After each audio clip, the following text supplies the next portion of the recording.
Mirzapur web series का एक मशहूर डायलॉग है, बहुत तकलीफ होती है जब आप योग्य हो और लोग आपकी योग्यता न पहचाने। बीजेपी ने जब झरिया विधायक रागिनी सिंह के पति संजीव सिंह की योग्यता पर शक किया तो तकलीफ में वह बागी होकर धनबाद के नए मेयर बन गए। बागी होना तो सिंह मेंशन के खून में रहा है, हो भी क्यों ना। जिस परिवार की जड़ें बागी बलिया के धूसर मिट्टी को छूती हों, जिस परिवार का सबसे बड़ा नेता सूर्यदेव सिंह बलिया के बाबू साहेब व पूर्व प्रधानमंत्री चंद्रशेखर के साथ दोस्ती यारी निभाता हो, जिस सूर्यदेव सिंह ने बीपी सिन्हा के बाद कोयला मजदूरों के दिल पर राज कर कोयलांचल का कंट्रोल अपने हाथों में लिया हो और पटना और दिल्ली को इत्तला कर दिया कि धनबाद, झरिया और वासेपुर में सिक्का केवल और केवल सिंह मेंशन और उसके मालिक सूर्यदेव सिंह का ही चलेगा। जिस सूर्यदेव सिंह ने 1977 में जनता पार्टी के टिकट पर झरिया से विधायकी का पहली बार चुनाव लड़ा और श्रमिकों के कद्दावर नेता रहे एसके राय को पटकनी देकर बतला दिया कि आने वाले कई दशकों तक धनबाद की सियासत का केंद्र बिंदु सिंह मेंशन बना रहेगा।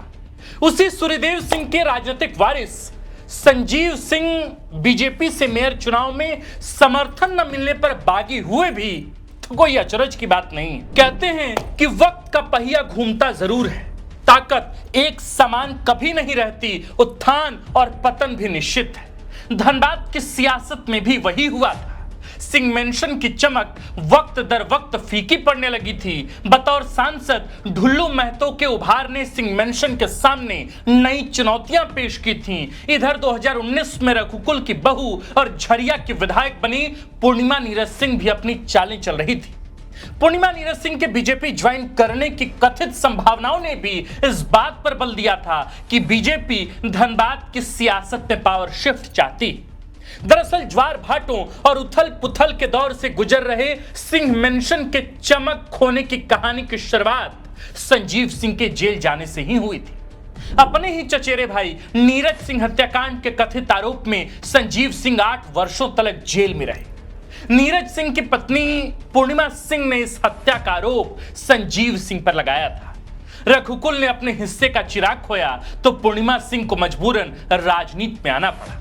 पूर्णिमा पढ़ी लिखी थी, संवेदना की आंधी उनके पक्ष में चल रही थी। 2019 के विधानसभा चुनाव में पूर्णिमा सिंह ने संजीव सिंह की पत्नी रागिनी सिंह को 33,000 मतों के बड़े अंतर से हरा दिया। संजीव सिंह के जेल जाने और रागिनी सिंह के चुनाव हारने के बाद से ही सिंह मेंशन के वर्चस्व पर भी सवाल उठने लगे थे। यूं तो सिंह मेंशन इससे पहले भी कई बार टूटा था। सूर्यदेव सिंह के निधन के बाद से ही सिंह मेंशन की दीवारें दरकने लगी थी। परिवार में बिखराव हुआ तो रघुकुल बना, फिर सूर्योदय भी बना। संपत्तियां बटी, ताकत बटी, रिश्तों की मर्यादा तक टूटी।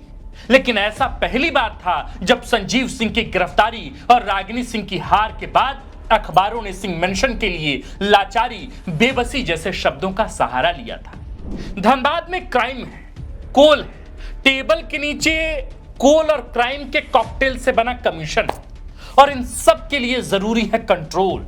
सिंह मेंशन कंट्रोल खो रहा था, पर अब फैसले की घड़ी थी। 2024 के विधानसभा चुनाव में सिंह मेंशन ने झरिया सीट पर फिर कब्जा जमा लिया। पूर्णिमा नीरज सिंह को हराकर रागिनी सिंह ने झरिया का नियंत्रण तो पा लिया था, पर बारी पूरे कोयलांचल पर कंट्रोल की थी। सवाल अब भी सिंह मेंशन के भविष्य और उसके वर्चस्व से जुड़ा था। सवाल यह कि नीरज सिंह हत्याकांड में संजीव सिंह को आजीवन कारावास होगी या फिर इस दाग से वे सिंह मेंशन के समर्थकों के बीच बेदाग होकर निकलेंगे। तारीख थी 27 अगस्त साल 2025। एमपी एमएलए कोर्ट के विशेष न्यायाधीश दुर्गेश चंद्र अवस्थी की अदालत ने अपना फैसला सुना दिया। एमपी एमएलए कोर्ट ने झरिया के पूर्व विधायक संजीव सिंह सहित कुल 10 आरोपियों को साक्ष्य के अभाव में बरी करने का फैसला सुनाया था। 8 वर्षों के लंबे इंतजार के बाद अंततः संजीव सिंह सलाखों से हमेशा के लिए बाहर आ गए। लेकिन असली खेल अब शुरू होना बाकी था। जिया जमीर का एक शेर है कि मुल्क तो मुल्क, घरों पर भी है कब्जा उसका। मुल्क तो मुल्क, घरों पर भी है कब्जा उसका। अब तो घर भी नहीं चलते हैं सियासत के बगैर।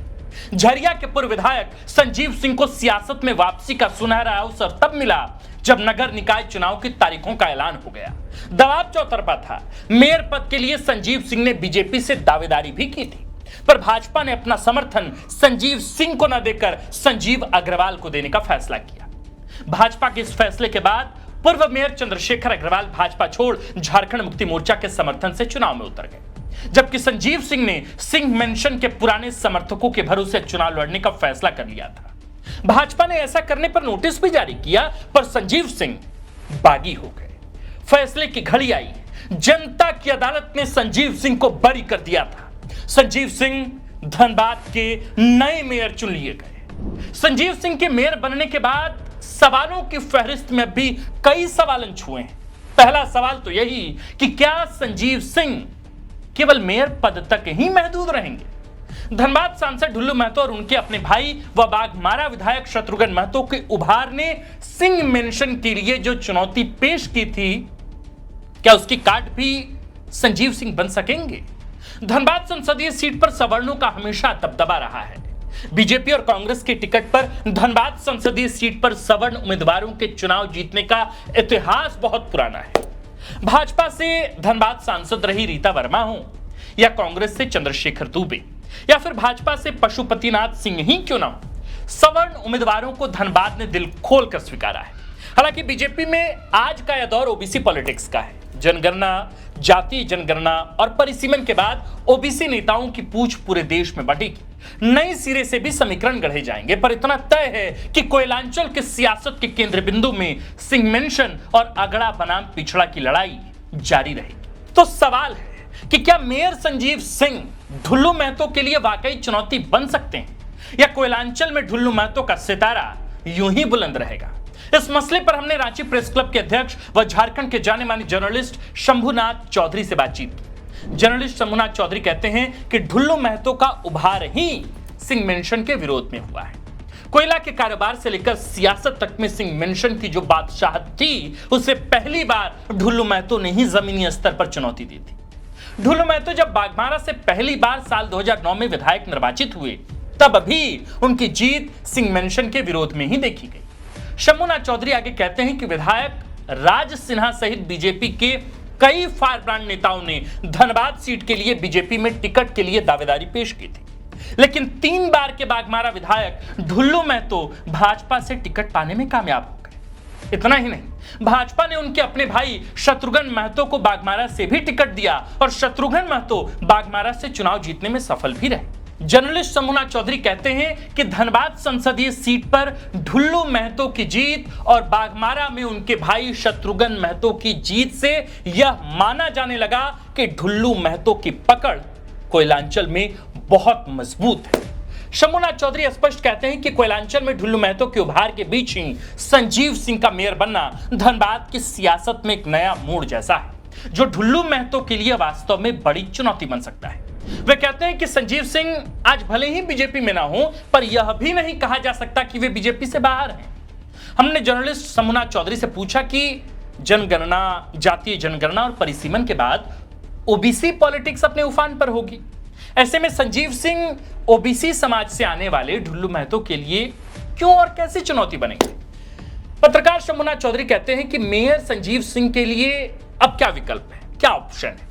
उनकी पत्नी रागिनी सिंह बीजेपी के टिकट पर झरिया से विधायक हैं, सो 2029 तक तो इधर उधर का कोई सवाल ही नहीं बनता। दूसरा कि भाजपा से नाराज सवर्णों का एक धड़ा भाजपा से नाराज चल रहे संजीव सिंह के साथ इंटैक्ट है, वरना मेयर का चुनाव संजीव सिंह इतने आसानी से नहीं जीतते।